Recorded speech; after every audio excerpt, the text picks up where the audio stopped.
Bem-vindos à Livraria da Polis. Eu sou Sofia. Antes de começarmos, curta este vídeo, comenta e inscreva-se no canal para acompanhar as próximas leituras. No áudio de hoje você vai ouvir In Extremis, de Júlia Lopes de Almeida, conto da coletânea Ânsia Eterna. Este é um conto sobre o limite entre a vida, o desejo e a morte. A expressão latina in extremis significa no momento extremo, e é justamente nesse ponto que a narrativa se desenvolve, quando os sentimentos antes contidos emergem diante da possibilidade de uma despedida definitiva. Agora eu convido você a entrar nesta leitura e a acompanhar até o fim a história de In Extremis. In Extremis. Estás prontas, Laura? Perguntou o Dr. Seabra, entrando no quarto de toilette da esposa. Estou, só me faltam as luvas. Como me achas? Linda! Ele não mentia. A mulher parecia-lhe ainda mais formosa e mais fresca, com seu vestido azul claro, muito leve, e o chapéuzinho de rendas finas, bem pousado na cabeleira loira, de ondas largas. Ela sorriu contente, pulverizando-se com White Rose. Ele franziu as sobrancelhas grisalhas, percebendo, através da carnação delicada da sua mulherzinha, um íntimo estremecimento de vaidade satisfeita. "O carro está na porta?" Perguntou a moça, com modo distraído, mirando-se toda num grande espelho e a passar no último toque vaporoso o pompom de velutina pelo pescoço branco e perfeito. "Está, e lá tens o ramo de rosas que pediste. Como és bom!" "Hoje as corridas devem ser muito animadas. O tempo está lindo. Levas a pequenina?" "Não, mamãe toma conta dela. Já a mandei para lá, sabes? Estou hoje com tanto leite, tenho medo de manchar o vestido. Que vergonha se..." "Escuta", interrompeu ele, "antes de irmos para o derby, parece-me que deveríamos entrar um pouco em casa do Bruno Tavares." O doutor Seabra sentara-se atrás da mulher e contemplava-a no espelho, com olhar prescrutador e vigilante. Viu-a estremecer. Fez uma pausa. Ela suspendeu o pompom à espera da conclusão. Ele acabou por fim. "O Bruno está muito mal. Creio mesmo que não escapará." Laura voltou-se muito pálida, com os olhos esgazeados e os beiços trêmulos. O marido baixou o olhar entristecido. Havia muito tempo já que ele sabia quanto o amor à esposa consagrava ao Bruno. O seu ciúme de marido não explodira nunca, mas concentrava-se cada vez mais amargo no fundo do coração. O outro era moço, ele já se avizinhava da velhice. O outro era um sonhador, um idealista, simpático à imaginação ardente de Laura. Ele era um homem de ciência, materialista, descrente, já sem forças para encantar ninguém. Conhecia, estudava sem tréguas o espírito e o coração da mulher e confiava nela. Laura era honesta, dedicada e abafava com ânimo forte o seu amor pecaminoso, nas dobras de um manto de virtude e de sacrifício. Ele sabia que o Bruno não se declarara nunca, mas que o que os lábios calavam respeitosamente diziam o olhar, a sua pele quente, o som de sua voz moça e o arrojo da sua fantasia de apaixonado. Quantas vezes o doutor Seabra, fingindo-se ler os seus livros de estudo, auscultava de longe aqueles dois corações que se conservavam ali, um em frente do outro, mudos e ternos, enquanto as bocas falavam de poesia e de flores, de luar e de música, de aves e de estrelas, de tudo que brilha, que alegra, que entusiasma e que une as almas apaixonadas. Eles liam juntos, contavam-se cenas da infância, alegremente, com interesse mútuo. E o doutor Seabra passava as páginas secas do seu livro tremulamente, com os olhos úmidos e o coração pesado. Tinha medo de intervir.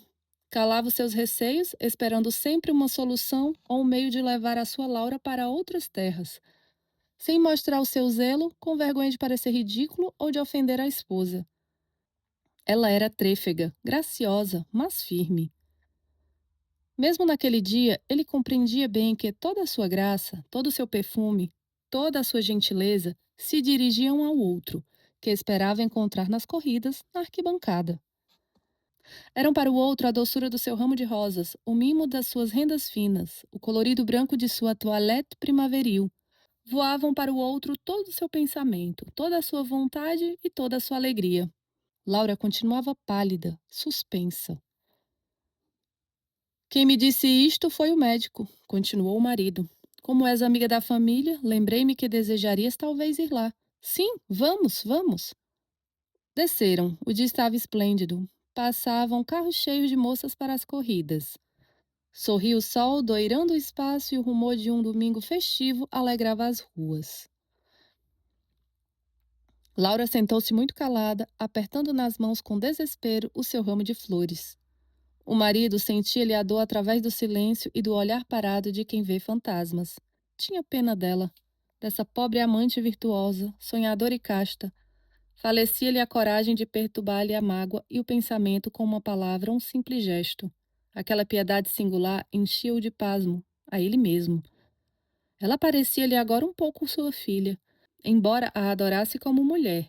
Era tão moça, tão inexperiente, mas tão meiga, tão dócil, que se julgava com o supremo direito de a conduzir com carinho, na solicitude amável de um pai. Compreendia a firmeza do caráter da moça. Sabia que ela preferiria morrer a enganá-lo grosseiramente e que toda a sua paixão pelo Bruno era feita de imaginação e de sonho.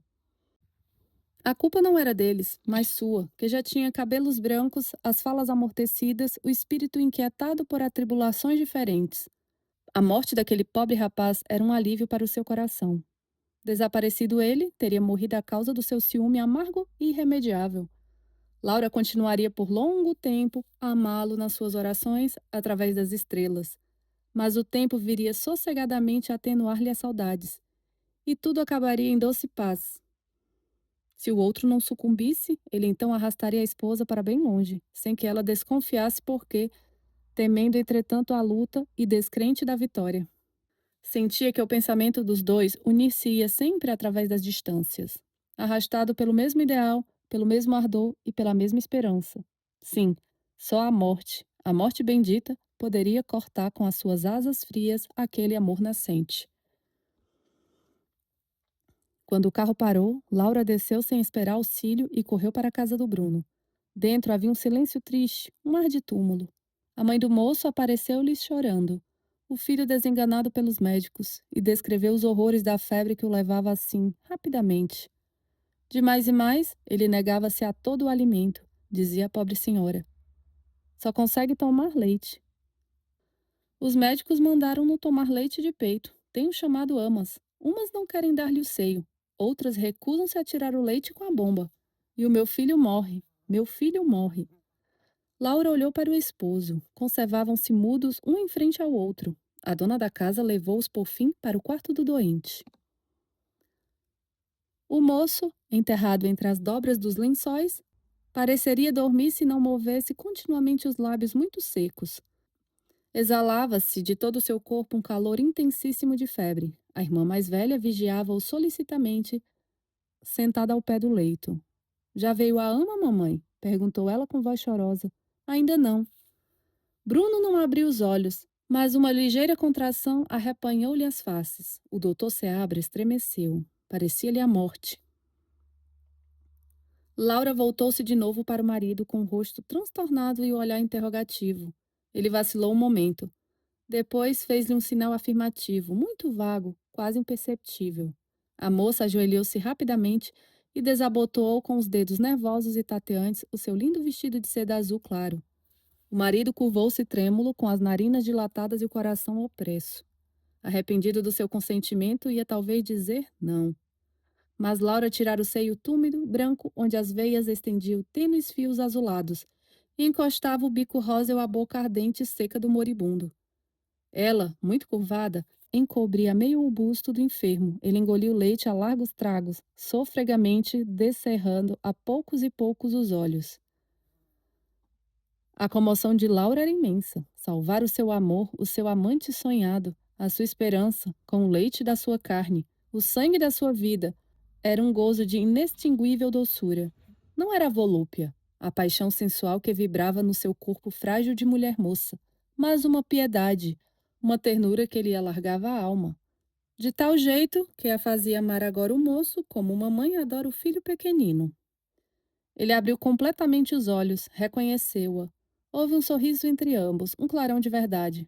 Mas a febre exigia mais leite e ele continuou a chupar com sofreguidão a carne da mulher que nem sonhos profanara nunca, dizendo-lhe com o olhar: tudo o que tinha sempre calado, que a amava, que a amava. Até que a prostração veio de novo cerrar-lhe as pálpebras e que ele adormeceu profundamente sem contrações, com um sorriso de paz nos lábios satisfeitos. Laura escondeu o seio, trêmula e feliz. Só o doutor Seabra compreendeu que aquele sono do moço era o último. E foi com piedade e comoção que viu Laura levantar-se e dizer-lhe, toda dele, atirando-se aos seus braços com um ar vitorioso e sincero: Obrigada, meu querido, como tu és bom. Você ouviu In Extremis, de Júlia Lopes de Almeida. Neste conto, Júlia Lopes coloca a emoção onde a moral gostaria de silêncio. Diante da morte, certas verdades íntimas deixam de obedecer às regras sociais. O cuidado, a compaixão e o desejo se aproximam de modo delicado, mas também extremamente perturbador. In Extremis é um conto sobre sentimento que só ousam aparecer quando já não há tempo.